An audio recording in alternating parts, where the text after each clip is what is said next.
Hello and welcome back on my channel Parveen Chaudhary fitness. तो जैसा कि आज सैटरडे है, हमने अपनी वर्कआउट कंप्लीट कर ली है और आज हम एक वर्ल्ड फिटनेस फेडरेशन है और उनके जो गोल्ड मेडलिस्ट जिन्होंने अभी रिसेंटली गोल्ड मारा है अपनी कैटेगरी में बॉडी बिल्डिंग में, तो उनसे आज हम मिलने जा रहे हैं। तो चलिए लेट्स गेट रेडी। तो फाइनली हम आ चुके हैं जिम में, ऑलमोस्ट जिम खाली है। देखते हैं राकेश भाई हमारे कहाँ हैं। अरे तो यहाँ हमारे राकेश भाई देखिए ट्राइसेप्स को स्टार्ट कर रहे हैं। वेलकम भाई जी। तो जैसा कि अभी हम भाई का एक सेट पहले कंप्लीट जान देते हैं, उसके बाद इनसे थोड़ी सी बात करेंगे। 10 मिनट जी भाई बिल्कुल, चलिए इनसे मिलते हैं 10 मिनट बाद फिर। तो hello guys and welcome back on my channel Parveen Chaudhary fitness, जहां मिलता है ज्ञान आपको फिट रहने का। तो जैसा कि आज हमारे साथ हैं श्री मिस्टर राकेश जी, जो कि वर्ल्ड फिटनेस फेडरेशन के रिसेंटली इन्होंने अभी गोल्ड मारा है अपनी कैटेगरी में, और उसके साथ ही साथ इन्होंने ओवरऑल में सेकंड पोजीशन आई है इनकी ओवरऑल में। तो आज हम इनसे थोड़ी सी बात करेंगे। तो फर्स्ट ऑफ ऑल जो मेरे पास है कुछ, जिसपे हम इनके पहले इनकी शपथ रखवाएंगे। तो मजा आया। राकेश भाई इस पे हाथ रख के आप बोलिए कि आप जो कहेंगे सच कहेंगे। जी जो कहेंगे सच कहेंगे, और इस पे हाथ रखवाने की जरूरत नहीं थी क्योंकि बैठे हम जिम पे, सब कुछ यही है हमारे लिए। बिल्कुल। सो वैसे आपके लिए जो कहेंगे सच कहेंगे, भाइयों के सब्सक्राइबर के लिए। तो चलिए स्टार्ट करते हैं इनके साथ, फिर मस्ती के साथ साथ कुछ सीरियस बातें भी होगी। Let's get started. So Rakesh ji, first of all welcome on my channel Parveen Chaudhary fitness. और आपका भी बहुत बहुत स्वागत है हमारे जिम पे। जी बिल्कुल। तो फर्स्ट ऑफ ऑल मेरा पहला क्वेश्चन जो आपसे रहेगा कि जर्नी कैसे स्टार्ट हुई, कब स्टार्ट करी, और बस ये छोटा सा question। जर्नी तो ही मेरी यूं स्टार्ट हुई थी, अगर मैं बताऊं आपको, ये लड़ाई झगड़े हो गए थे छोटे मोटे। अच्छा। तो जिम ज्वाइन कर लिया। वो पापा से कही, पापा जिम ज्वाइन कर रहा हूँ, लड़ाई होगी मैं मारूंगा। पापा ने कहा कि क्या मतलब क्या एक फिटनेस के लिए कर। मैं कहा जी नहीं मारूंगा। तो एक उस टाइम उम्र थी मेरी 16-17 साल, और 16-17 साल का जो नया बच्चा होता है क्या ही होता है। तो ऐसे मैंने अपनी जिम स्टार्ट कर दी। खून गर्म रहता है, गर्म खून। उस खून गर्म खूनी में आपने ये जिम स्टार्ट करी थी। 4 बार बोल रहे हैं, पढ़ने निकले वाले छात्रों को राजनीति से दूर रहना चाहिए। एक लड़ाई के मोटिव से उस time। लड़ाई के मोटिव से चालू करी थी। मेरा कोई इंटेंशन नहीं था कि इस फिटनेस इंडस्ट्री में पूरी तरीके से इन्वॉल्व होने का, कोई इंटेंशन नहीं था। तो मतलब कब माइंड में आया कि आपको मतलब कंपटीशन लड़ना है या कंपटीशन में मतलब इस लाइन में ही आगे जाना है, कब ऐसा आपको लगा? मैं इसका एक अच्छी कहानी है, मैं बताऊंगा आपको कि हमारे जिम पे एक पुरानी जिम है, उस पे मैं बच्चे ना डेड मार रहे थे। डेड उठाने का कंपटीशन कर रहे थे। 80-90 किलो के बच्चे थे, वो 200 भी मार रहे थे। मैं कहा ये इतना कैसे मार रहे हैं। मेरा बॉडी वेट उस टाइम 48 to 50 kg के अराउंड, समथिंग 40 या 50 kg मैक्सिमम मान लो। तो एक भाई थे, कह रहे उठा के देख ले। उस टाइम मैंने हल्का वेट 20-30 किलो चालू किया, लेकिन मैंने एंड 125 किलो का एक रैप मार दिया। तो एक भाई कहता कि भाई 50 किलो वजन है, 125 की डेड मार रहा है, ट्राई कर ले, स्कोप है। और मैं बॉडी बिल्डिंग से पहले पावर लिफ्टिंग ही करता था। क्या बोला तूने? नहीं पहले क्या बोला? चल। तो ऐसे मैंने पावर लिफ्टिंग की जर्नी स्टार्ट हुई, क्योंकि वो 125 किलो मुझे लगा मैंने क्या ही मार दिया, इतना भारी कैसे उठा लिया। फर्स्ट टाइम में आपने मतलब 125 उठाया तो आपको लगा कि मैंने बहुत ज्यादा वेट, मतलब मैं आगे मेरे पोटेंशियल है और मैं खुद से ही मोटिवेट हो गया। Wow that's so great man. तो मतलब आपने फिर ये इसके बाद आपने पहला कंपटीशन कब खेला?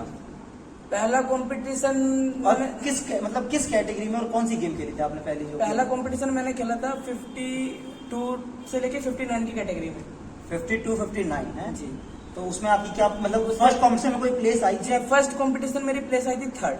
Oh wow man that's so great. हाँ, वो डेड का कंपटीशन था। तो मतलब एक वो लोकल लेवल पे था या फिर कोई? नहीं जी, जब स्टार्ट करा था तो लोकल लेवल पे करा था। जो कोई मैंने आईपीएफ के कंपटीशन खेले, नेशनल भी रहा हूँ, लेकिन मैं जो स्टार्ट करी थी वो मैंने करी थी लोकल से।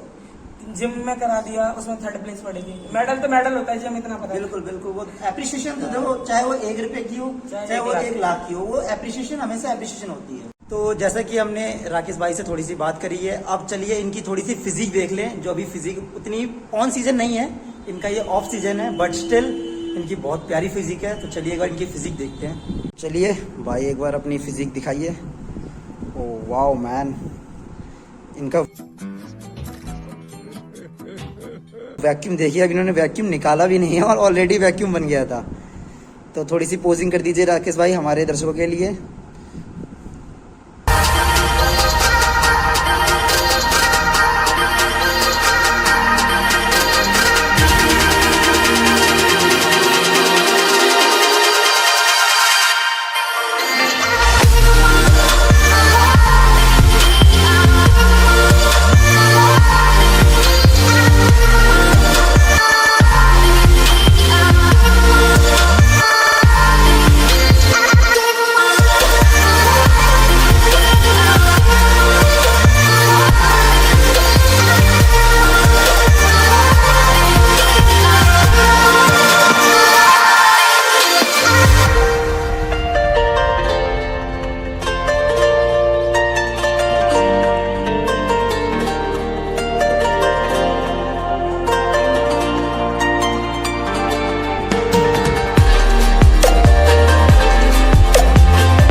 तो thank you so much Rakesh भाई।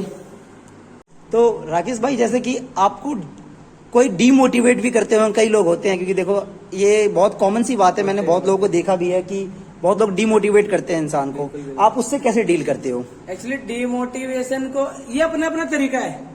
बंदे डीमोटिवेशन को किस बिहार पे लेते हैं, कैसे लेते हैं, कि मैं डीमोटिवेशन को मोटिवेशन के तरीके से ले, जैसे कि अगर मुझे कोई कह रहा है कि भाई ये नहीं होगा, क्यों नहीं होगा, क्यों, क्वेश्चन मार्क कर दो, क्यों?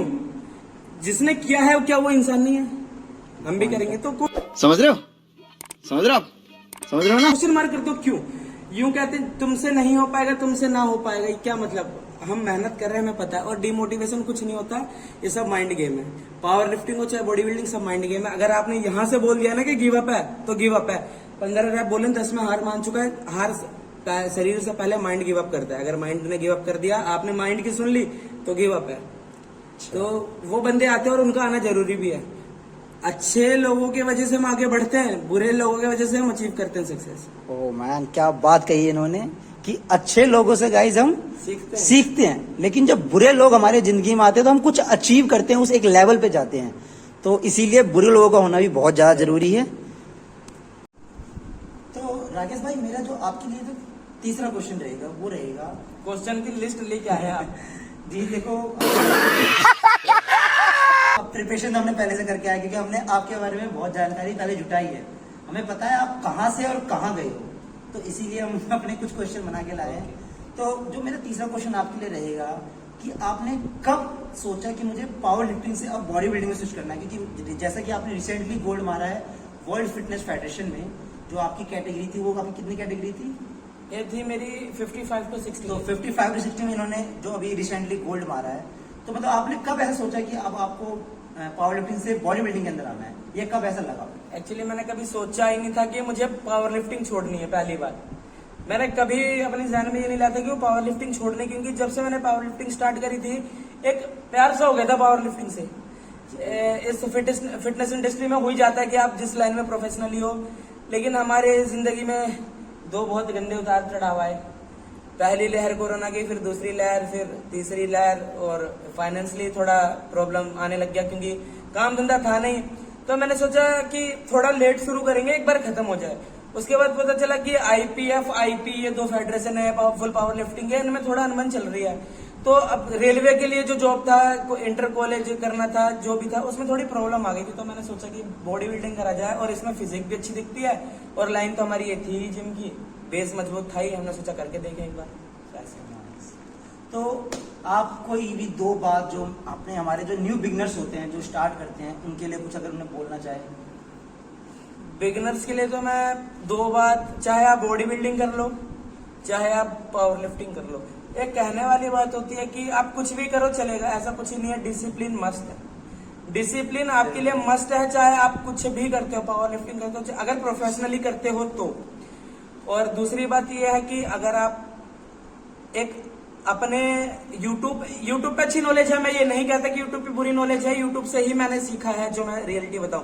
लेकिन आपके पास कोई अच्छा कोच है, अच्छे गाइडेंस, अच्छे का मतलब अच्छा, आप समझ सकते हो कि ये फर्जी वाले नहीं कि नहीं चल मैंने तेरे को डेगाटेस्टा बोल्डी लगा दिया या फिर मैंने तो कोई टैबलेट स्टेरॉइड दे दिया, ऐसा कुछ नहीं। जो सही ज्ञान दे, और सही गुरु होना जरूरी है लाइफ में, बिना गुरु के ज्ञान नहीं है। तो सो डिसिप्लिन मेंटेन रखें और कोई एक ऐसा कोच पकड़ें जो आपको आगे बढ़ाए, अगर आप प्रोफेशनली हैं तो। Nice nice. आप अपने, जैसे कि मुझे पता है कि आपका भी एक यूट्यूब चैनल है जिसपे आप अपने एक्सरसाइज और अपनी जो नॉलेज है वो अपने सब्सक्राइबर के साथ शेयर करते हैं। तो मैं रिक्वेस्ट करना चाहूंगा आप अपने चैनल का नाम भी बता दीजिए, ताकि जो मेरे सब्सक्राइबर है वो भी आपसे कुछ नॉलेज, कुछ मतलब एक्सरसाइज ऐसी है जो वो आपसे सीख सके। जी बिल्कुल, मेरे YouTube चैनल का नाम है R Rajput fitness. Okay, Rajput fitness. Okay, तो उसपे मतलब आप किस टाइप की वीडियोस वगैरह भी बना रहे हैं करंटली में, मतलब क्या चल रहा है आपके चैनल वगैरह पे? मैं कोई भी एडवांस लेवल के एक्सरसाइज फिलहाल बता ही नहीं रहा, क्योंकि मैं बेसिक वाले बच्चों के लिए यूट्यूब चैनल बेसिकली स्टार्ट किया था मैंने, बेसिक वाले बच्चों के लिए जो कि अफोर्ड नहीं कर सकते जिम ट्रेनर की जो फी है, वो अफोर्ड नहीं कर सकते कि वो सप्लीमेंट्री, या फिर अफोर्ड नहीं कर सकते। एक्चुअली सप्लीमेंट्री तो बेसिक को लेना ही नहीं चाहिए। जो ट्रेनर है ना, उनकी फीस काफी हाई हो जाती है, और बच्चा बेसिक से सीखते सीखते जब तक एडवांस मेडिटर में पहुंचता है तब तक उसके काफी पैसे लग चुके होते हैं। तो मेरा ये मोटिव रहता है कि कम से कम बच्चों का बेस तो मजबूत हो जाए। अगर वो इन फ्यूचर जाके किसी ट्रेनर को हायर करते भी हैं कि उनका इतना बेस मजबूत रहना चाहिए कि वो उतनी उस लेवल की एक्सरसाइज कर सके, उनका पैसा वेस्ट ना हो। तो बहुत बहुत thank you so much Raghav ji, आपने अपना इतना कीमती समय हमें दिया। आपका भी बहुत बहुत शुक्रिया जो हमारे जिम पे आए। बिल्कुल, तो इसी तरह हम इनसे कभी कभार और मिलते रहेंगे। तब तक हमारे चैनल के लिए जुड़े रहे। धन्यवाद।